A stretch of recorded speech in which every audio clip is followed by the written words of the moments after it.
Hello, this is Nikki, Master Herbalist and Human and Animal Therapist since 1995.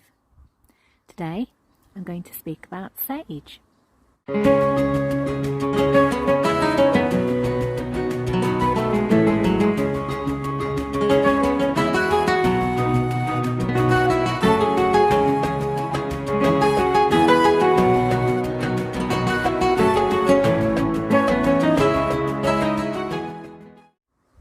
Now, this variety of sage is Salvia officinalis. It's common garden sage, and it's what I prefer to grow for medicinal purposes, but also to make smudge sticks and incense with when the air needs purifying.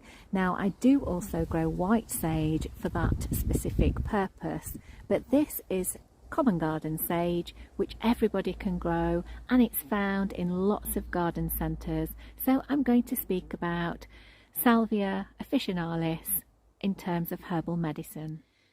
Now, I collected most of my sage about 3 weeks ago, and it's now hung in bunches in my sunroom, so it's looking past its best at the minute, but you can still get the gist of what sage looks like and be able to identify it to pick. And did you know that there's over 800 species of salvia that exist worldwide?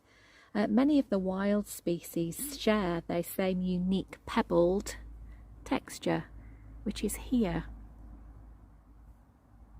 Feels really nice to rub the leaves and connect with sage.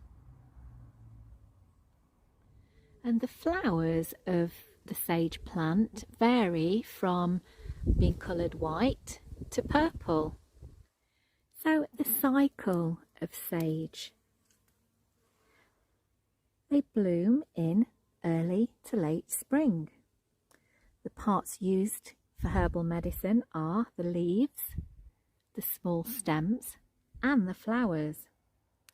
And the primary medicinal activities are antiseptic, astringent, antispasmodic, and this means that it expels intestinal gas, inhibits sweating, and it's also an anti-hydrotic.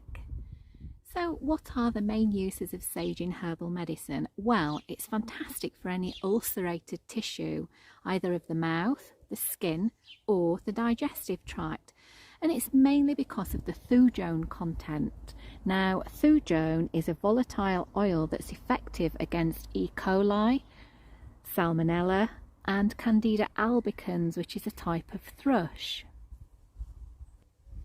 And a strong sage tea or tincture is very efficient to treat fungal infections or bacterial infections of the digestive tract because it serves as an antibiotic and helps to expel gas to ease gastric cramping. So the propagation and the harvesting of sage, well, sage is a very easy to grow, must have herbal medicine for the home herbalist, and you can make your own plants for free. And I'll be making another video on how you can propagate sage and have about a 70 to 80% success rate when propagating it in water. I've grown lots of sage for free by using this method, and as I say, I'll be making another video at a later date. Sage likes heavy, slightly acidic soil and full sun, and it's drought resistant, but in winter, if the temperatures do fall to below -10, then it may suffer a little bit and you might get some yellowing or some woody stems by the time the season comes around next year. How to harvest it? Well, I always harvest sage around midday when the volatility of the oils are most present in the leaves. It's brilliant just to pick off, you know, a few stems and tie, say, 4 to 5 with some loose cord and hang to let the air circulate and dry out. So that's really the best way to dry them, in small bundles hung indoors. When the leaves are crunchy and dry, they're ready to store in an airtight glass container away from sunlight. And if you properly store, this herb keeps for 2 to 3 years. And remember, if it still smells strong, like the sagey smell, it's still okay to use as a herbal medicine.